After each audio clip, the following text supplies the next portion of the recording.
There are about 1 million barrels of oil in the Gulf of Mexico right now. Barack Obama, our president, is in New Jersey of all places eating a chili dog, and rappers have stopped buying large SUVs. You may think it's the end of the world, and it could very well be, except for Ford has done something that no one thought anyone would do, brought a European car to America. This is the 2011 Ford Fiesta. I'm JF Musial, this is FLDetours, and we're in beautiful Northern California reviewing this.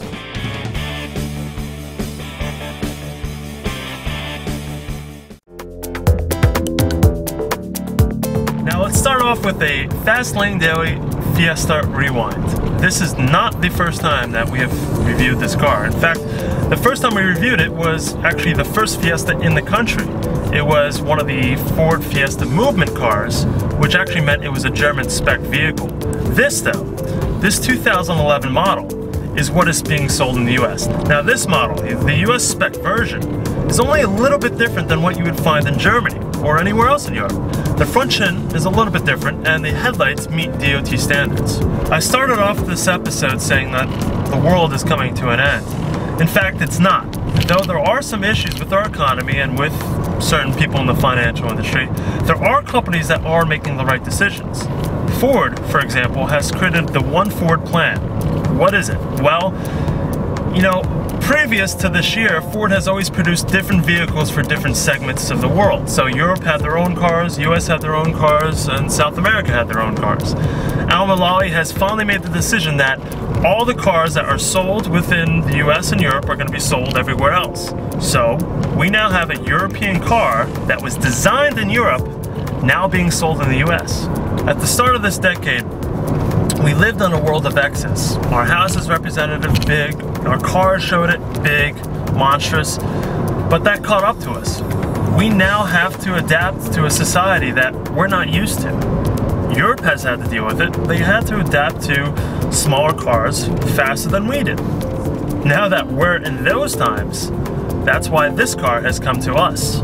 Now for the US market for 2011, the Fiesta comes in 2 trim packages. You can either get the cheaper 4-door sedan version or this, the 5-door hatch.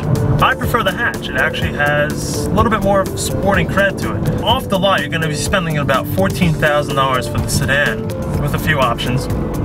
And if you go for this, the 5-door hatch, you'll get up into the $15,000 or $16,000 range.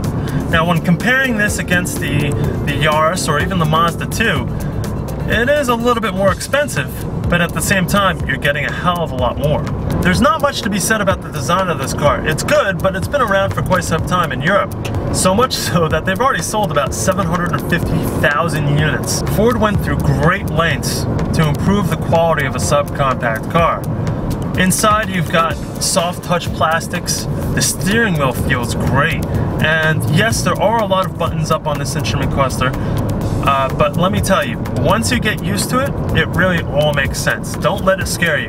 Yes, lots of buttons, but no, not complicated. Now, while talking about the center console, we have to bring up, of course, Forward Sync, which in my opinion is the best in-car entertainment slash navigation slash any kind of computer system you have in a car.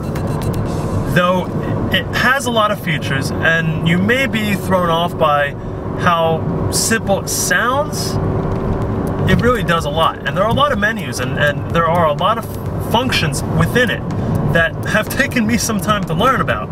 Now moving down from Ford Sync in the center stack, you will find a 5-speed manual transmission. I prefer the manual transmission because, well, I like to drive. But of course, being that this is the American market and, well, I understand American drivers, Ford does offer a 6-speed automatic transmission, which is actually a dual clutch. Yes, a dual clutch in a Ford Fiesta. Both transmissions are mounted to a 1.6 liter, 120 horsepower inline 4 that produces also 116 pound-feet of torque. Now, with the automatic, you will get 40 miles per gallon. With the 5-speed, you'll get a little bit less because the gearing is a little bit different, but you'll still around 36 or 37 miles per gallon, which is still pretty freaking good. While we're talking about the interior of the Ford Fiesta, let's not forget the start-stop ignition and the optional heated seats. Optional heated seats in a Ford Fiesta, a subcompact, $15,000 with heated seats. That's pretty incredible.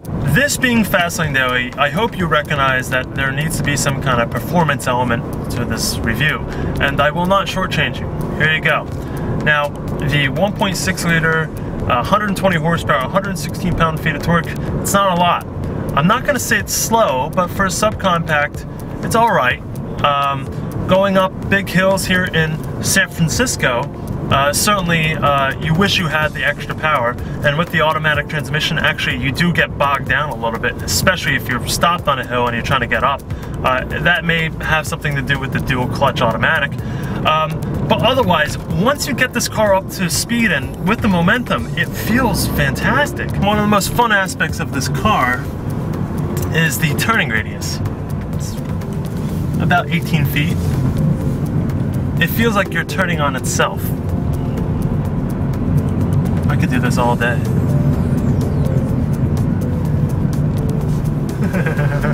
At this point, if you haven't figured out I've been lying to you, I don't know what to say. We are not in San Francisco or Northern California, we're actually outside of New York.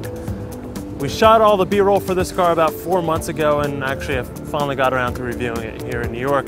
That being said, I've driven this car about 7 different times through California, through actually New York last year, through Death Valley, and I have to say it's one of my favorite subcompact cars on the market. I prefer this over the Mazda 2 or actually the Honda Fit, the Toyota Yaris. Yeah, you'll be spending a little bit more, but you're going to be getting a lot more quality. It's got a lot more features. The interior's the best in class by far, and you know what? It actually looks great.